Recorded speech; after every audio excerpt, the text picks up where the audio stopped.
Welcome to Cosplayland. I'm Alice and I'm feeling a bit under the weather if you get me. Yeah, I know this video is supposed to be about me finally taking pictures of Ganyu, but it did not happen and I'm currently at home self-isolating, so I just decided to start with the next cosplay instead, and it's going to be Pepa. I bought all the materials while I was in Spain last month, but I did not really have time to start anything. Honestly, it was not the time. I would have liked to have something done by now, but things happen and you just have to go as they come. I just bought all these like pretty cheap in my local stores, and I'm going to be just making this a little bit of a traditional way because I think it looks pretty much like something from the old times, so I'm gonna try to do these things that way. I don't have a lot of strength right now and I'm feeling very tired, so I thought it would be a good idea to try and do the embroidery on the bottom part and make it look a little bit different. So yeah, I'm just going to start with that right now. If you haven't seen the video about my mom, she used to make amazing embroidery and I would like to try my best to do something nice like her. So first of all, I'm just going to be preparing the fabric, and I need a little bit of interfacing on the back because this fabric is cotton and it's very light. So after I do that, I just want to be transferring all the drawings that I made to my fabric. I learned all these tricks from my mum, and what she used to do was using a piece of plastic and using this carbon paper as well. So once you are drawing your flowers or whatever you are doing, you won't destroy the paper when you are trying to transfer it to your fabric, because you have to press it with a pen or something in order to get those lines through to the fabric. Thanks to the carbon paper. But if you do it many times, and you have to do it many times, what's gonna happen is you're gonna end up just breaking your paper and having to print it again. So in order to protect it a little bit, what she used to do is just grab any plastic in the house and just draw on top of it, and it would protect the actual drawing that you have made, which in her case used to be hand drawn. Using carbon paper is very inconvenient and very easy. It's actually very easy to find and very cheap. The only thing you need to keep in mind is that once you use it, it can stain your fabric forever. So you want to make sure the color you are using is something similar to the final thing that you want to draw, or in this case embroider in your fabric, because it's going to stay there and probably it won't wash away. So just be careful when you are using it and make sure you are drawing those lines exactly where they need to be. Doing this is quite satisfying, but it actually takes quite a while, so if you want to use something else like heat transfer vinyl, I'm not going to blame you for that. In my case, I'm going to be using an embroidery hoop, but this is another trick that I learned from my mom. If you use it as it is, the fabric will keep moving a lot, so what she used to do is just put a piece of fabric all around it, cover it completely, and that helped the fabric to have something to grip, and when I'm doing the embroidery it won't move as much. The good news is that once it's prepared, you will have it for future projects, so you only have to do this once unless it becomes really tatty and you need to get rid of it. And of course, my cats are my only company these days because I have to keep apart from everybody else in the house, so yeah, this is gonna be very interesting. Hey, don't leave me, please, don't stay with me, please. Once the hoop is ready, I just need to put the fabric inside it, so what you want to make sure is that your fabric is very tight. If your fabric is slightly short like mine, you can just temporarily attach another piece of fabric on the other end to make sure there is enough surface for it to hook. I'm just stubborn and I didn't know it and then I regretted it. Well, just saying. Once your fabric is inside the hoop, you can just keep tightening it by just pulling on the sides until it is like a drum. and then be prepared for hours and hours and hours and hours of embroidery, because this actually takes forever. Just so you get an idea, it took me about an hour for any flower I made at the beginning.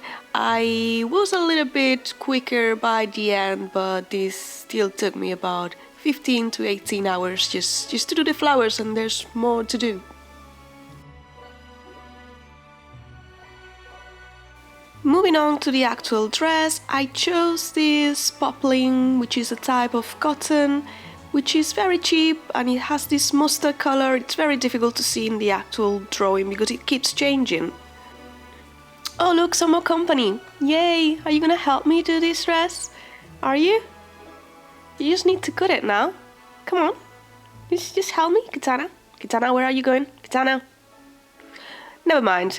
I'm going for a simple rectangular skirt for this cosplay because I think it's more accurate to the times it tries to be, and also because the embroidery wouldn't really work with the circle skirts. So I'm just gonna measure the length of my skirt, which may be slightly different for yours. And here's a very cool trick with this kind of fabric. If you just cut a little bit, you can just rip it apart and it will be completely straight and you don't have to cut it, which makes your life so much easier, honestly. I have to do this with both parts of the skirt, and then I will be cutting the bodice for this dress. And also, if you notice, there's two different colors for the ruffles.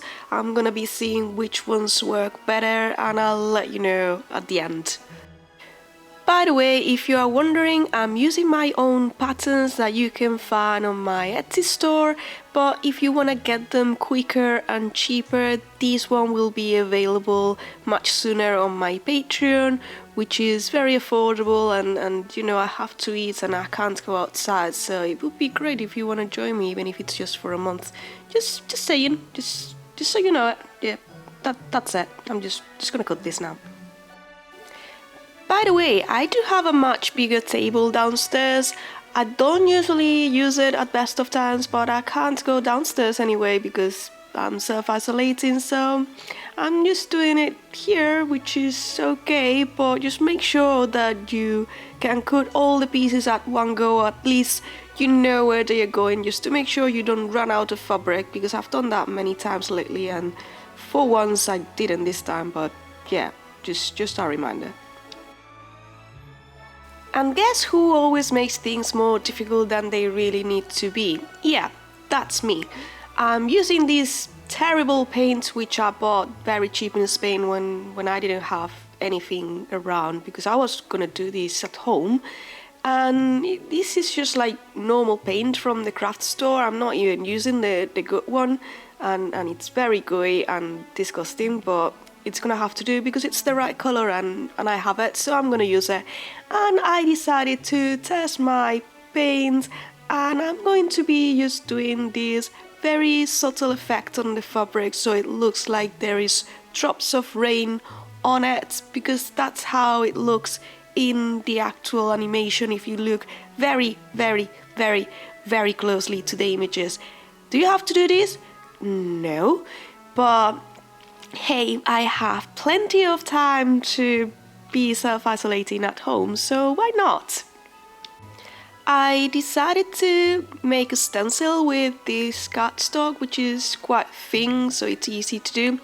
I actually used my cutting machine, but it didn't go so well and I didn't want to use it again, so I just used a normal X-Acto knife to just cut drops on it. Of course, you're gonna get these as well if you go to my Patreon, and you will be able to do it with your machine if you want. But I also wanted to show you that if you don't have a machine, it's totally okay to use an X-Acto knife to use these things. But before I started using my stencil, I ironed absolutely everything to make sure it was as crisp as possible and there wouldn't be any little imperfections while I was using the stencil. You don't want to stain your table, so make sure you cover it with some piece of paper or plastic or whatever you have at hand. Then you just have to extend your fabric on top, make it as straight as possible and try to avoid any crinkles that will be on your way later on. I usually put weights on top so the fabric doesn't move, but you know, feel free to use a cat. It's a bit more organic, you know, and keeps you company. I'm going to be using this stick and spray can, and yeah, just drop that. Well, whatever. I'm just going to be using this can of sticky spray at the back, which makes your stencils stay in place much better. You don't need to use it, but I recommend it because it will help keeping your stencil down. Needless to say, I use this safely outdoors, wearing a mask, you know, and what it does is it makes it sticky, kind of like a posset. You can use your cat's tail, arguably, but I'm going to be using this old makeup brush, which is quite thick, and it works very well because it will keep enough paint on the surface, but I need to be stippling this. And I am also putting some of my paint on a dish because it's much easier to grab the paint. You want it to be thin, and it's not a good idea to do it straight from the pot because it will just dry. This is a continuous pattern, so once you have done one part, just move it to the next part, or if you want, you can just place it on top of the previous one if you want to be more exact. Grab a little bit of paint at a time and just use this stippling motion to get all your pattern on the fabric. You don't want to brush it because what may happen is that the fabric will go underneath your paper and you want to try and avoid that. So if you do it as straight as possible, you will avoid this situation. Also, you want to make sure your paint is not too watery nor too thick, because if it's too watery, it's gonna bleed and go underneath as well, and if it's too thick, it's just going to create this 3D effect that will take longer to dry and can stain as well. Repeat this a million times, making sure you center your stencil when you're using it on your top and your body spots, and then you will end up with a very lovely pattern that just took you like 4 hours or 5 or 6 to make. And this is how it looks. Not all of the drops will look completely perfect because I didn't really pay a lot of attention on making my stencil as good as possible, but from a little bit afar they will look super good. And now I'm just going to go back to bed and rest for a little bit while I keep embroidering my dress, and it will be done at some point, hopefully this year, and maybe I can even just go out soon and take photos and that kind of thing that normal people do and I don't seem to be doing.